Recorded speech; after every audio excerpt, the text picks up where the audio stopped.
आणि आता बातमी पावसासंदर्भात आहे। नाशिकमध्ये रात्रभर मुसळधार पावसाचा धुमाकूळ पाहायला मिळाला। गोदावरी नदीनं धोक्याची पातळी ओलांडलेली आहे। रामकुंड परिसरातील बाजारपेठ रहिवासी भागात पुराचं पाणी शिरलंय। गंगापूर धरणातील पाण्याचा विसर्ग वाढवण्याचा निर्णय घेण्यात आलेला आहे। गोदावरी नदीनं धोक्याची पातळी ओलांडलेली आहे। नाशिक शहरात मुसळधार पावसानं कहर केल्याचं पाहायला मिळते। अनेक मंदिरं पाण्याखाली गेली आहेत।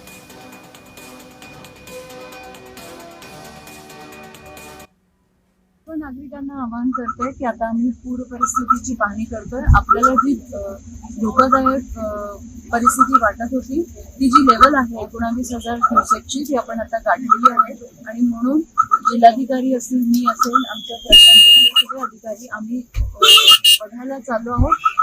पुराजवळ कुणीही येऊ नये आणि आपत्कालीन परिस्थिती निर्माण होऊ शकते। रात्रीतून जर पाऊस पडला तर त्याच्यामुळे सतर्कतेचा इशारा जारी आहे।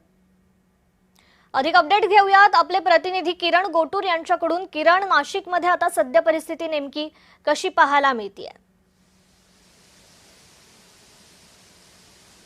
आज सकाळपासून पुन्हा एकदा संततधार पावसाला सुरुवात झालेला आहे। काल रात्री देखील मुसळधार पाऊस नाशिक शहर आणि परिसरामध्ये ज्या इथे होताना आपण बघितलेला आहे। गंगापूर धरणातून आताच्या घडीला 14,000 क्युसेस इतक्या वेगाने पाण्याचा जो विसर्ग आहे तो करण्यात आलेला आहे आणि त्यामुळे गोदावरी नदीला पूर आल्याचं आपल्याला बघायला मिळतोय। आपण या संपूर्ण दृश्यांमध्ये बघू शकतो की मोठ्या प्रमाणात जे पाणी आहे ते गोदावरी नदीला आलेलं आहे। या रामकुंड भागातील अनेक जे मंदिरं आहेत ते पाण्याखाली गेलेले आहेत आणि गोदावरी नदीने धोक्याची पातळी सुद्धा जे ओलांडलेली आहे। या संपूर्ण गोदावरी नदी परिसरात असलेल्या सखल भागांमध्ये सुद्धा पाणी आता शिरलेलं आहे। अनेक लोकांना स्थलांतरित सुद्धा करण्यात आल्याचं आपल्याला बघायला मिळतोय।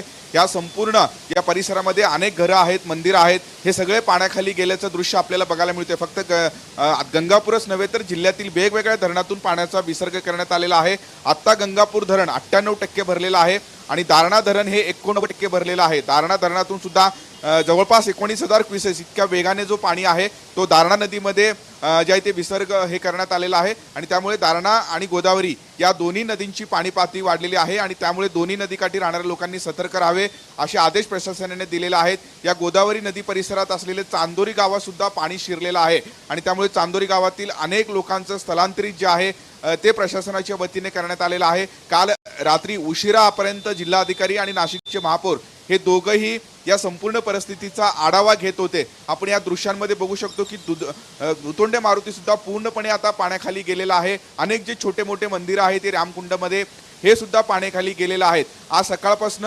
पुन्हा एकदा पावसाने संततधार हे सुरू केलेलं आहे आणि त्यामुळे जर अशाच पद्धतीने पाऊस कायम राहिला तर गंगापूर धरणातून आणखीन टप्प्याटप्प्याने विसर्ग हे वाढवण्यात येईल अशी माहिती प्रशासनाने दिलेली आहे। पण तूर्त तरी गोदावरी नदीला मोठा पूर आलेला आहे आणि आजूबाजू जे परिसर आहे या संपूर्ण परिसरामध्ये पाणी शिरल्याचं बघायला मिळतोय आणि प्रशासनाचे जे लोक आहेत हे सगळेजण या संपूर्ण परिसरामध्ये तळ ठोकून आहेत आणि जे आजूबाजूच्या लोकांना स्थलांतरित करण्याचा जे प्रयत्न आहे ते आता प्रशासनाच्या वतीने केला जातोय।